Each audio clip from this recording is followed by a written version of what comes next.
Welcome, everyone, finally, to Deanna and Andrew's belated wedding celebration. Now, it is my pleasure to shepherd you guys into what is, for many of you, your first capital E event in 14, 15 months. It's my pleasure to be here. I'm happy to be here. I'm happy to see all of you here. Now, I had two jobs. My first job is to remind those of you who may have forgotten how to get down. The open bar is that way. But judging from what I saw last night, most of you still remember full well. My second and more important job is to introduce Deanna and Andrew, the stars of the show.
Dee, you're my sister and I love you. I just wanted to take a moment to thank you for begging our parents to have me all those years ago. You've always been a constant source of pride in my life and I really look up to you. Thank you for finding someone who cares about you, loves you, and betters you the way that Andrew does.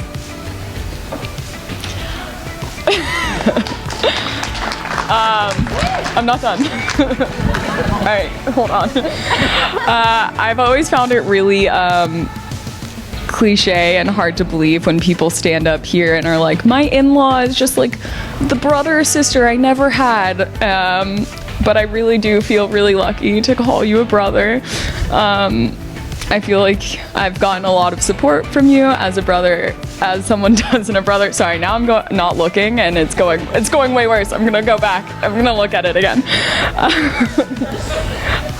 From the support you've given me from being the #1 fan of my short-lived podcast, to helping me swipe on Bumble BFF when I first moved to New York and I had no friends. Over this last year, the first year of Deanna and Andrew's marriage, I thought a lot about how marriage is so much more than the wedding and the I do's and the I love yous. The two of you taught me how marriage means bringing families together and becoming family for your partner. And I realized today during Andrew's renewal of vows that it's because of that ohana. My heart's really been bursting today to see you guys celebrate it the way you deserve. Literally, don't you dare. So a toast to Deanna and Andrew. May your love be evermore.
year was bad. On a macro level, the world is on fire, and I was feeling anxious type of way. Everyone lost, whether it was wealth or health, time, moments, milestones. And yet, this last year, and being here today, makes me appreciate all the good on a selfish, micro, living in a bubble type of way. When thinking about these vows, I've thought a lot about the last 365 days, or specifically the last 343 days. We've had 2 COVID weddings, both perfect in their own way. We lived in each state of a tri-state area. We bought a house, we left New York, you got a new job, and we passed the Pennsylvania bar. We were gifted not 1, but 2 Taylor Swift albums, even if we disagree on which album is better. We were parents to a 22-year-old, and you married my best friend. And almost a year later, not only do I love you more each day, which I know is cliche, but I genuinely still like you. But that could also be a case of quarantine Stockholm syndrome. But honestly, which I know you'll appreciate, I just like being able to be around you and the cat. And I'm still a little shocked that you still like me. At least I hope so. Because I'm not always sunshine and rainbows, but you love me and you know exactly when to proceed with caution. And when I slice the tip of my finger off, you really won yourself a Husband of the Year award. I hope to be half the partner that you are. I don't know what life is going to look like, but as long as you're by my side, it will be okay. Maybe not easy, but definitely okay. And more than okay. I love you always.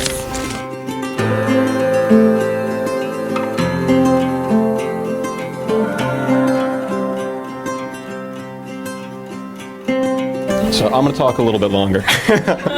So if you want to drop that a little bit, I think I'm all right. Deanna, it has been a very rocky road to get to this point with us standing here in San Diego in front of our friends and family. And here's where I'll briefly break the fourth wall and say thank you very much for making the trip. You'll hear from us later about all of our gratitude there, but this is about us. It's not about them right now. This is our moment right here. I feel very lucky to share in today with you because renewing our vows means I get the chance to reflect on our vows last year. In practice, vows are sort of a fleeting thing, solemn words you speak. And though the mark of a good partner is one who generally strives to be just that, a good partner, my guess is that people rarely live up to their specific vows in everyday life. And that applies to me too, because I will be honest, I forgot what most of my vows were until I reread them while prepping for this very speech today.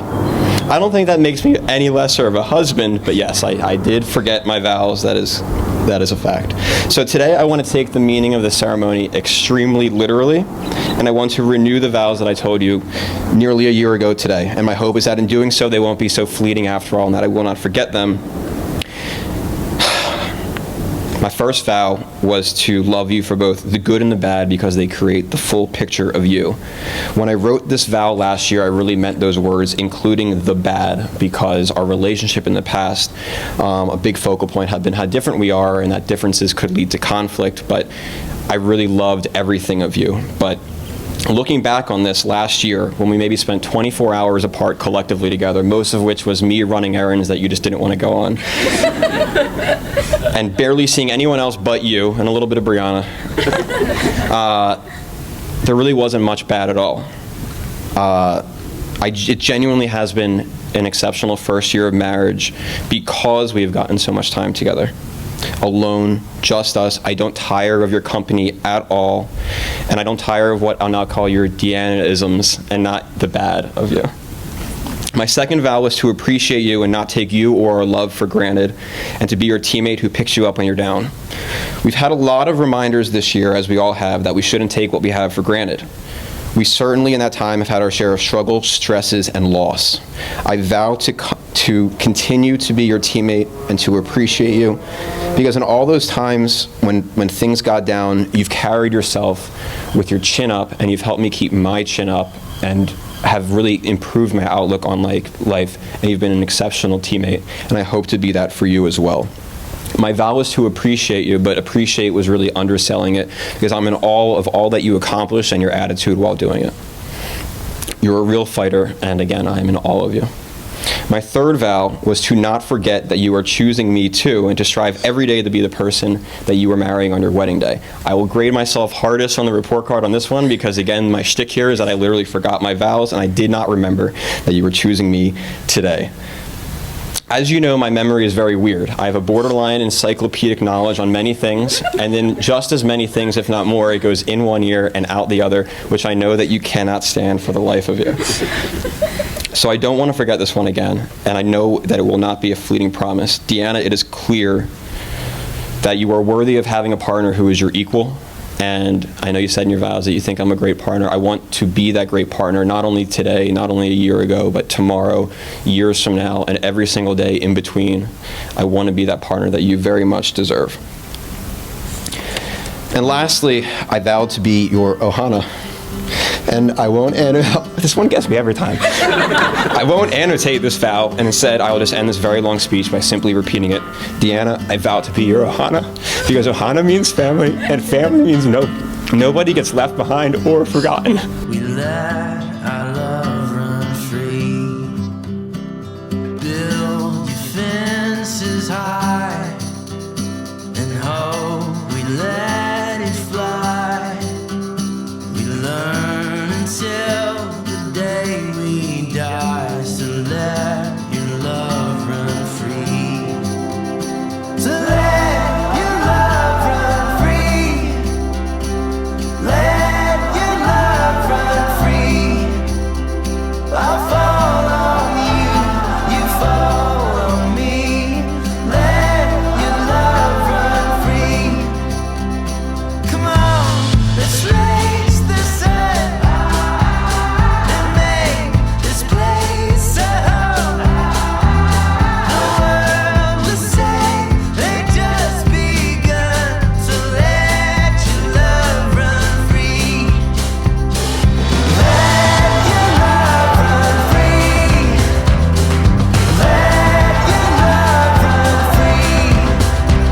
I'll fall on you, you fall on me. So let your love run free. Andy, being your father has been absolutely one of the greatest joys in my life. From childhood to you becoming an adult soon, you've always been inquisitive and smart and funny, mostly with a very sarcastic and biting sense of humor. Sometimes you're the only one that gets your jokes, and Deanna laughs at your inside jokes, but that's good. You're always empathetic. You genuinely care about the well-being of others. You like making lists from a young child. You love making lists, and you're a guy who likes Taylor Swift. But you also love the Eagles. When you were a child and now, you make me want to be a better person because you're such a great person, and I love you, and I continue to learn from you. And I'm not done yet. and somehow, shape, or form, your wife, she's been teaching me a lot also. And I learned from you. And Deanna was initially very quiet and reserved, but now she just lets it out. And she'll just, give it to me, very good. So, Deanna, Ruthie and I, we love you. And we are so ecstatic that you are part of our family.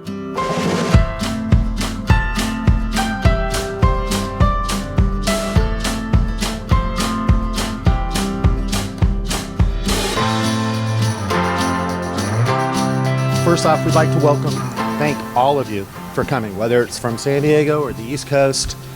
We really appreciate everyone making the effort to come here today. Let's see, Deanna. Deanna was always a really smart girl. And because of that, she thought she was always right. And she would explain to you why you were wrong. And we used to joke that you love arguing so much, one day you're going to grow up and become a lawyer. Well, that happened. But you're a brilliant girl. We love you. We love you very much. Let's see. Andy, you've already learned one of the important things. When your wife's cold, you give her your jacket. It's a true sign of love, and I've seen that around the room. All the Clemson girls have a jacket. When you've been married a long time, people inevitably will ask you, what's the secret to the long marriage? There's an old joke we tell. 1, let her think she's in charge. 2, she's in charge. But in all seriousness, in marriage you'll have your good days, you'll have bad days. But think back to this day, why you decided to get married. When you have those bad days, that'll help get you through those. And the bad days will be outnumbered by the good days. So you're lucky with the family that you've grown into. Our family, we're lucky to have Andy come into ours. We love you very much. So raise your glasses to Deanna and Andy, or Andrew, depending on how you know him. To long life, good marriage, we love you.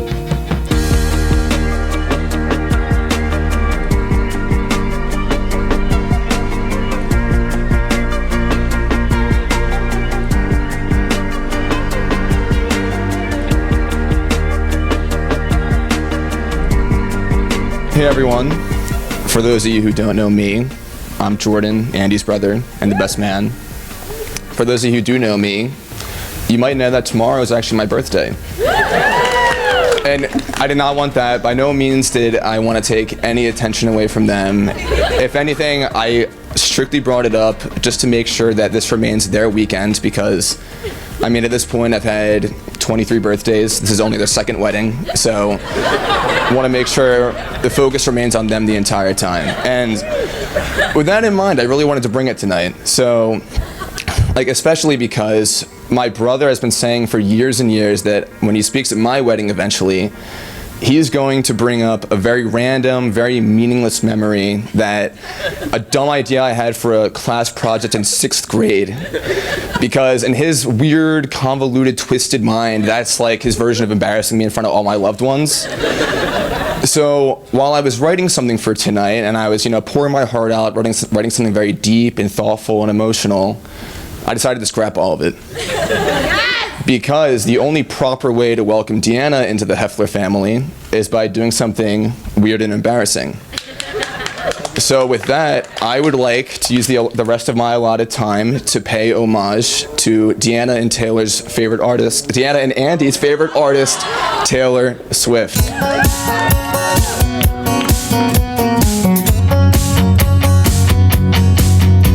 Deanna was in law school, Andy was her TA. He tried to act like he could help her get an A. He's saying, if you want my notes, then I got you.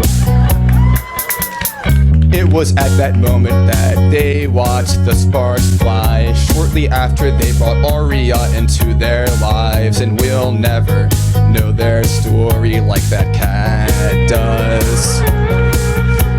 Deanna likes to have fun, Andy likes to rank things. She goes to parties while he studies on the weekends. Little did they know that they'd wake up and find that Northwestern would make the stars align, because this couple can make it through anything. Been there all along, so I'd like to say to Andy, thank you for bringing us Deanna. Welcome to the family.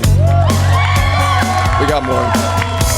We're here in San Diego, and I'm excited to finally say that we can properly celebrate their wedding day. But now that we're here, I'm thinking to myself, it wasn't this easy. The pandemic hit, but they didn't let it bring them down. They got married in the backyard in our hometown. Saw COVID, they're like, we're better than that. Coronavirus, you can take a lap.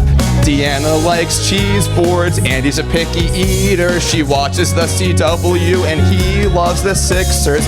Little did they know that they'd wake up and find that Mama Judy was right here on FaceTime, because this couple can make it through anything. Been there all along, so I'd like to say to Andy,